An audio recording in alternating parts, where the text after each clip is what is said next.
I don't know if some of you can measure the joy in my heart whenever I see Africans winning, especially young Africans. I get super excited to share things that are being done by young Africans.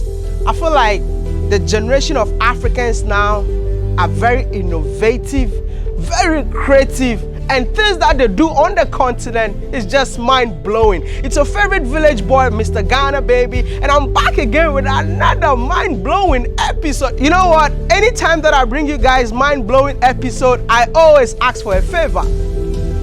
Like this video, it's very important, and don't forget to share. It's by force to share this video. If this video don't get 1 million views, I'm not uploading my next video, because the story that I'm going to share today, it's very, very inspirational. She's one of the top recommended lists that I ever got since the day I arrived in Nigeria. She was born in Nigeria, left to the UK, and she decided to come back and be part of the change that we are all looking for. I'm not gonna do further introduction because she's here with me and she is gonna introduce herself to you. Don't forget to subscribe and be part of this awesome family. Let's reach 700,000 subscribers by the end of February. Come with me and enjoy this interesting and inspirational episode from your favorite village boy, Mr. Ghana Baby. I salute. Peace out. Oh my goodness! What's he? Oh, I thought you were coming to hug me. No, we do elbows. Elbows. Corona is not favoring me at all. You know? Welcome. How are you doing? I'm so good. Oh my goodness, it's good to see you. Thank you so much for coming to Major's. No, I mean, like, it's a pleasure meeting you. Yeah. It's like everyone is telling me that if I don't meet you, I shouldn't leave Lagos. Oh, that's so sweet. That's so sweet. Oh my goodness. I wanted to cry, but I don't want to cry. Why not? Shed a little bit of men tear. don't cry. Men cry. Real men cry. You are an inspiration. Oh, thank you. That's so kind of you. You know what? A lot of people are telling me I need to meet you. And I was like, who is this girl that everyone is telling me to meet her? You're born and raised in Nigeria? Born in Nigeria, but not raised. Went to England at a very young age. So I have no memory of Nigeria whatsoever. Your accent tells it all. Give me a little bit of the UK accent. This is it. Welcome. In it. No. There's no in it in this. Not in it. So, you went to the UK? Yes. You lived in the UK how long? 30 years. 30 years in the UK? Yes. What were you doing in the UK? Well, architecture. So I studied architecture, worked within architecture for a number of years, and then switched over to furniture. I started sort of playing around with furniture as a hobby. I think 2010, 2011, the peak of recession in the UK, and I just wasn't getting the type of jobs within firms that I wanted, and I just started playing with furniture at home, and then it just kind of, I don't know, blew up, I suppose, so here I am. I mean, UK, it blew up in the UK. Yes. Why do you have to come back to the motherland? The peak of enjoyment, WODE. The peak of enjoyment? Yes, if you want a good life, you should be in Africa. Huh. So I'm doing the same thing I was doing in the UK, but I'm doing it in Nigeria, but I'm making more of an impact here, so why not? The moment I heard I can make an impact in Nigeria, I came over there, I came here, I saw it myself, I saw the people, I fell in love with my own people, and I've been here ever since, and that was 2016. And what are you doing in Nigeria right now? We're building an empire. Shall I show you? Wow, building an empire. We go this way or this way? Let's start right here. So this area here is our carpentry section. This is where all the messy work is done. So where we're cutting wood, where my guys are sort of doing all the machinery work. So we do a lot of hard wood within Major's. No, let me understand something. You told me that you're building an empire. Yes. Is this an empire? We haven't started. We just started. So we haven't quite got there yet. But we're No. What kind of empire are you building? So we're trying to build a homemade, homegrown furniture manufacturing company here within Nigeria to serve a whole of the African market. So we're talking Pan-African now. By Nigerians for Africans. Nigerians for Africans, precisely. And you know we have the numbers, so we can do it, right? Exactly. Yeah, so we started. This is us and our process and our elements. You mean everything is made in Nigeria? Everything we do, you all our end raw products. materials from Nigeria? Source all our raw materials within Nigeria. The people who do the finished product are from Nigeria? Now, the raw materials that we source in Nigeria is our core, which is our wood, our foam. Some materials, fabrics. We know we don't really manufacture fabrics within Nigeria, except from the local ones. So the majority of fabrics that we use are imported anyway. So we do bring in a lot of raw materials. We bring in, we source a lot of raw materials within Nigeria. We bring in a lot of finished materials into Nigeria in order to do all our finishing work. But we are making everything within Nigeria, and I'm going to show you today. But I just wanted to know why you decided to make everything in Nigeria. You could have import whatever you were doing in the UK back in here. It's easier, but it doesn't bring me the same level of joy of doing it myself, and basically proving that we can actually create great products within a Nigerian market. Everybody's very skeptical until they see what we do. Can I tell you that you're being part of the solution or the change that we're looking for the continent? Do you know what? That's such a huge compliment coming from you. I'm so flattered. I mean, I'm telling people that it's time to make everything in Africa. We have the resources, and if people are coming in here to take our resources, to go and use them in their own countries and create finished products, why can't we do it? I mean, Nigeria is the country that everyone is talking bad about, including Nigerians. Yes. But you never gave up on Nigeria. Why? Why on earth did I give up on Nigeria? I'm Nigerian. I'm proudly Nigerian. And you know, although I didn't grow up here, I didn't have the experience of Nigeria as the average Nigerian does. But the moment I came here to explore it as an adult, because I didn't really grow up here as a child, as an adult, I realized that, you know what, there is an essence here that we're missing in the West. There is a homecoming that I felt when I came here, fall in love with the people, and it's not that I'm blind to the chaos. I see the mess. I see where we lack, but I also see a huge potential. So I took my time. I made my very first sample using locals. It was difficult, but we got there in the end, and the product was beautiful. We sold it, and here we are today. We now have a team of 30-something people, and it's you're so sweet. Man, you're doing something that I wish a lot of Africans can get involved. You know what? I don't even want you to take me around. You know what? I'll let you take me around, but let's do this. If you're watching this video, pause this video. There is a share button. Share this video. Let a lot of young Africans get a piece of this video. I mean, this video alone should make more impact than I am looking for. Yes, that's right. Share. They have to share. You must share. It's very important that we share our stories. Who are the people working for you in here? All right, so we have this is our carpenters in this section here. So if you just kind of show you something what they do, like I said earlier, we do a lot of hardwood. So we pretty much, Nigeria has beautiful wood. Some of the issues we have is drying the wood, preparing it for finishes and working like this. And if you look across the yard, we actually have a wood dryer where we dry our wood to make sure that the wood itself is in proper working and building condition. So it makes sure that our wood is solidified and it's ready to be worked on, and we have a beautiful finished product that is not going to crack over time. So we take the time to make sure we do that. So here, the stuff in here? Ooh, the older stuff. Oh my God, so I did a video a while ago. Okay. And I introduced our older stuff, and our older stuff is actually Baba, who's working on this piece right here. Baba, would you like to come and say hi? Baba, hi. Good afternoon, Baba. Are you Yoruba? I speak Yoruba, so I don't know if you're Yoruba or Igbo. I'm Yoruba. Yoruba. Oh, Kilo Shale. I hope I'm mentioning it right. I know Kilo Day. You know, my mom was based in Nigeria. My mom and dad. She was? Yeah, so my mom speaks Yoruba fluently. Interesting. Yeah, so it's good to reconnect back here. My mom's favorite food was ewa gonye. I don't blame her. You know ewa gonye, right? Of course he does. Ewa gonye. And bread. Yeah, my mom used to sell that here in Lagos. Very interesting. Baba, so how old is he? Baba, do you want to tell us your age? Yeah, 1942. Baba is actually older than my own father. That's like 77 or 76? About 76 years. Yeah, thereabouts. We haven't done the calculations, but thereabouts, yes. But please, I really want to ask this question. How did he get here? Baba actually found us. So we actually left an advert outside of the gate. We were looking for workers, and Baba knocked on the gate and he said that he's a carpenter. Would we be willing to give him a job? And we gave him a couple of tests because obviously we were very concerned about his age, but we wanted to help. So we gave him a job, and he's actually one of our best carpenters because he comes from a generation where the training was fantastic. Can you do this for me? The youngest staff in here, it's me. not quite I'm WODE. the youngest staff in So here. our youngest staff, Baba being the oldest at 76, our youngest staff, I believe, is 17 years old. And he's not really a staff, he's more of an apprentice. So in the local area, we're quite connected with our locals. They know us, we know them, you know, they're very lovely. Okay. So a lot of them tend to send their children to us because where we are is a little bit rough. And a lot of them are quite concerned about their children, sort of out of school hours, what they get up to. So we actually have a young boy whose father and mother sent him here.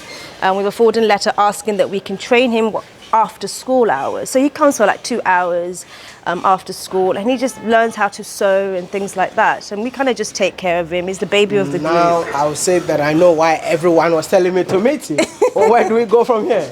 All right, so here is our upholstery section. This is where we do the majority of the covering of the chairs, where our machines are pretty much sewing, our guys are tacking, our guys are dressing and doing all the finishes. All right, so upholstery, reupholstery is definitely one of those things that we do quite a lot in Nigeria. People's furniture that needs sort of revamping and things. I wanted to ask you a question. Yeah, do you train these people or they need the work already? Now we do a combination. So I'm trained in furniture restoration and sort of finishes and leathers like that. Now we hire a combination of people who have furniture experience, and then we also hire apprentices that we train up. But all our staff as a unit are constantly trained to improve, because again, I have certain skills that I can teach them because I've gone through that training course myself. Are Nigerians patronizing made in Nigeria furniture? Yes, they are. So what we do majority at Majors majorly is we do fine colouring work. So we actually colour our own leathers. So what Ramon is doing here basically is he is antiquing our aniline leather. If I can show you a before and after of what he's doing. So, you know, look, I mentioned that I come from a restoration background. So, and restoring antiques in England. Oh, okay. So this is what the leather looked like before in its raw form, and then we distress it and make it look like an antiqued piece. So it makes it look like an heirloom, something much older with more character. You have to employ me, you know, because I think I can do this. Yeah, go for it. Do a little colour in there. Just don't be scared. Man. Yeah, rub it in there. You wanna. Rub it, Yeah, it's like you're applying body lotion. Just circular. Onto the leather, absorbs all of that colour in there. Add a little bit more. Don't be scared. Do you want dip? Using this. It's fine. Let's use the red. Let's use the red. Using the wrong one. No, let him use the black. All right. I mean, if you use the red and then just dip into this one a little bit too. Don't be scared. Let it fill it up. Let it soak and then just go circular. I don't want to ruin your business. You can't ruin. Look at that. Look at that gorgeous colour coming through. Yes? Yeah. So made in Nigeria by WODEMAYA. So it's by force to each and everyone to purchase one of this. I made it. You have a new job. You can start today. We'll hire you. Okay. Yeah, so there you go. That's a lot of hard work, bro. I'm sweating already. A lot of patience, So what they're doing right here, they're tacking. So we use this sort of metal mechanisms at the end of the chairs just to do the finishing. This is a custom piece. So if you have a look at it, we've put the owner's initials on the back of the chair, so that when they tack it down, it's a personalized piece with the initials all at the back. You tack down. This is basically an office chair, an antique office chair, personalized for the owner. Amazing. Yeah. And then from this part, do you have any other stage that you have to do before? Yeah. So let me show you one of our finished products here. Oh, okay. So this is. We're called Majors Chesterfield. So this is one of our signature designs, our Fura Chesterfield sofa. So we love button work. It's one of the things we specialize in. And you see a lot of our designs, although we do a lot of contemporary pieces, we like to infuse a lot of buttons in our designs. So you always see really techie pieces like this. We have a lot of just detail and things in it. Looks good. Is it comfy? Very Sit back and relax. I'm already relaxing. Already relaxing. You're not Why? supposed to be relaxing. You've got a new job. Oh, okay. Yes. Oh, where am I going now? Yeah, so I'll show you through the back where we do a little bit of our little spraying. But before we get there, let me just show you how we button pieces like that here. So this apprentice here is basically going through the buttoning process. So he basically cuts the pieces of leather into little circular pieces like that. He then feeds the leather into this little tool here, and then he places the backing of the button. Go ahead, show us how you do it. And then he pretty much clamps everything together. This is actually our youngest apprentice. Oh, okay.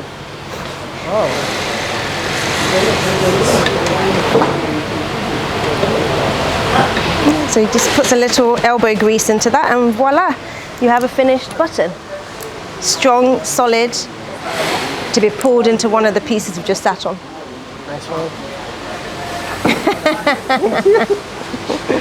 Fantastic. So now I'll show you our spraying area, just through the back.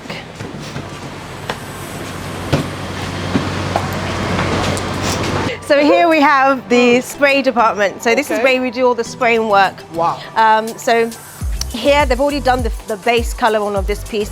So now all they're simply doing is they're going over to check over for imperfections here and there, sanding it all down, doing the finishing touches so they can apply the final coat of stain onto this piece. Everything is done in Nigeria. This is Nigerian wood, hand carved, all made 100% in Nigeria, yes. By Nigerians. I'm still wondering, what is your source of inspiration? I love taking raw materials and seeing how we can transform into beautiful products for people that people enjoy, people can use. I think that's just the architect in me coming through, just creating things from scratch, and then just seeing how human beings can actually create beautiful products. I mean, after being here, don't you think you need to expand? We're absolutely going to expand, yes. So one of the things we've been doing throughout our whole journey in Nigeria so far is we've been training people and retraining people. Okay. We're actually now expanding to basically open up a training academy for furniture manufacturing and furniture making within Nigeria. And who are the people that are going to be in the academy? I actually have two of our female students here that can join us and come and tell us a little bit about it. Come on, girls. Oh, they're female. They're women, yes. Oh, wow, nice. Hi. You want to be a carpenter? Yeah. Are you okay? Why do you want to be a carpenter? Because I have passion for carpentry. I love creativity. I love designs. I love everything furniture. Oh, okay. So she inspired you to be a carpenter or something? Kinda. Yeah. When is the school starting? Well, we've already pretty much started getting all our accreditations in place. So by this year, have the school here? No, we have a new location for that. Oh, really? Yes, that's why one of the main reasons we need to expand as a company. Will you take me there? Absolutely. All right, WODE, welcome to our new location. Wow. This is the new premises. This is where you'll be relocating to? This is what we're going to be relocating to. Hold on. How did you start? How did we start? We start with a hole in the wall. I actually did a video on my YouTube channel. A hole in the wall and 2 local carpenters. And we have been growing gradually and steadily ever since. How many years so far? 3.5. We're now approaching the 4th year. You mean you moved to Africa by yourself? Yes, by myself. My family is parents? my parents are still in the UK. They didn't come with you? No, they did Your not. husband? Well, What's that laughter for? let's move on, I beg. No, I can also laugh with you. Anyway, what you've done is really inspirational. We've and I worked just wanna hard. say We've worked hard. congratulations. Thank you, but it hasn't just been me. I've had the opportunity to grow a very good team, and we're constantly growing our team. We're now on about 30 men and women. Okay. By the time we move to this location, we're looking to expand that, hire more people, train more people, and make more wonderful furniture. That would be amazing. I think the entire Africa needs to buy furniture from you. They do. But this place looks very huge. I mean, what is going to go on in here? All right, so it's considerably bigger than where we're coming from at the moment. So in our current location, you saw a carpentry area. So we're going to basically transform this space into that carpentry area, something slightly bigger. So we're going to be building on this particular spot here. And then we have the upholstery area, which we're going to use this long building here for, so that we can keep our upholstery under wraps, under control, very neat, away from all the dust and all the mess. And this place? Now, this is what I mentioned to you earlier, the academy, Major's Academy, for our young people in Africa who want to learn furniture making as a skill set. We have a 3-year course that we're basically offering those students, and then we have a longer term 5-year course where they learn mastery, upholstery and carpentry work. There's this question I wanted to ask you, but I don't think it's necessary for me to ask you. What's that? Do you regret moving to Nigeria? Never! It's not possible. What? Regret? I just got here and I'm here to stay. We have a long way to go and I'm very excited about that journey. We have more Africans that looks like you Yes. who don't want to come back to the Oh, no, motherland. they'll come. We're working on it. You and I both. We're working on it. So the more we tell these stories, and I always say there's so much power in our stories, the more we tell these stories, the more we show them how we are doing it, because as impossible as it may seem, it's actually very possible. We are doing it. We're facing the trials and tribulations every day. But 2 steps, was it 2 steps forward or 2 steps back? 2 steps forward. One step forward, 2 steps back, but either way, we're still moving forward, right? So it doesn't really matter. I mean, you don't sound like you had any challenge when you are starting this business. Oh no, I still have challenges till today. Today, our biggest challenge really is about funding. You know, as a small business, we're constantly struggling in ways that other businesses in the West are possibly not struggling because they have access to funding. Within Africa, we simply are just struggling with that. So really for us, it's just always looking for opportunities for funding and looking for opportunities for investors to help us just get that growth spur that we desperately need. Let me understand. Are you looking for investors right now? Yes, of course we're looking for investors. We're a small scale business that's really trying to make a difference. So definitely an investor coming on board will make a world of a difference for us. The final message for Africans watching us right now.